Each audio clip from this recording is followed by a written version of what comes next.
I've always, I mean, growing up in Philly, my brothers and sisters, that was always a Who do you big credit thing. that? You credit your mother or your father? I mean, who gave you this very positive attitude?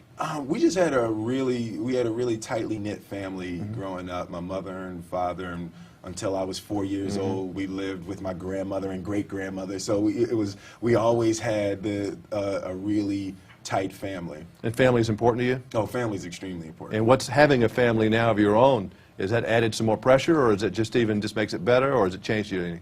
Well, You can't get so much jiggy when you got kids around. now that I have 2 kids, that's a whole different thing. I have 2, and 2 is a lot different than 1. 2 is a lot different. It's not than twice 1. as much as some other math Yeah, problem. it's some other mathematical equation. But it's you know, I mean, I feel like that grounds me also, though.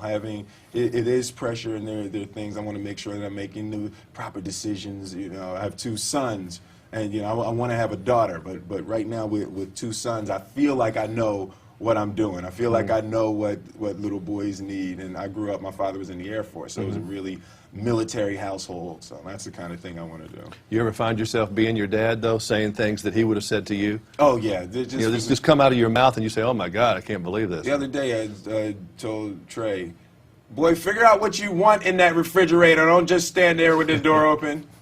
How's he going to know what he wants in the refrigerator if he doesn't stand there with it? He has to see what's in there first, but you just scream stuff like that. Well, we don't know any better because that's how we learned. And Absolutely. so it just comes out of your mouth, and it's kind of like, oh my God, I can't believe I'm becoming my dad. But what I realized is that your parents, you know, you always thought your parents knew everything. They don't know anything. They're winging it.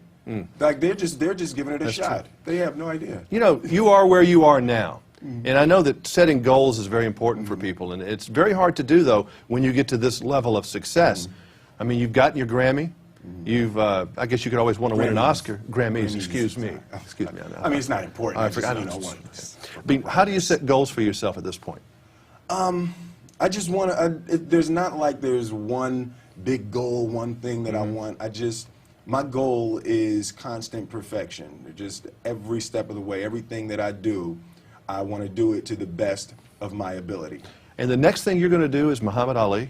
We're looking at it. We haven't signed to do it yet, but I think that it's really the best time for me physically to play Muhammad Ali. At this point, I think I'd be easily get my body down to 190 to play him young, and then 215 to play. Can you sting like a butterfly and float like a bee?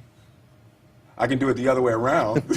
Float like a butterfly, sting like a bee. Come on, you got to get it right. I know, I'm saying, man. that's what I tell you. I got too much white. I'm telling you, there's got to be a book. You got to write a book, a self-help book for dysfunctional white men. That we can become more cool like Will, you know, that we can do the jiggy and do all that. The Book of Jigginess. The Book of Jigginess would be very, very helpful for us Southern boys, particularly. Thank you very much. Great to meet you. I'm a big fan. Thanks. Thank you.